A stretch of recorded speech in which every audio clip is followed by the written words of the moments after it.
শ্রী গুরু জয়। শুভ বৃহস্পতিবার, গুরু ভগবানের সেবা দিলাম, ভোগ দর্শনে দুর্ভোগ কাটে বন্ধুরা। আমার গুরু ভগবানের প্রিয় ভোগ সাবু ভোগ, আর আজকে বৃহস্পতিবার তো সাবু ভোগ দিয়েছি, গোপাল ভগবানকেও দিয়েছি ফল নৈবেদ্য সাবু ভোগ, সব ভগবানকেই দিয়েছি। আর মা লক্ষ্মীকে চিড়ের ভোগ দিয়েছি নারকেল নাড়ু দিয়ে ফল দিয়ে।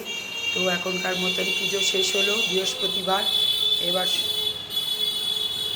ভগবান তোমাদের সকলকার মঙ্গল করুক এই কামনায় জানিয়ে আজকের ব্লগটা শেষ করলাম। বেশি বড় করব না, অনেক কাজ আছে। আজকে বৃহস্পতিবার মাতৃসঙ্গে যাব, তো যারা যারা আমার গুরু ভাই বোন আছো সকলকার জন্য রইল শ্রীগুরু সম্ভাষণ।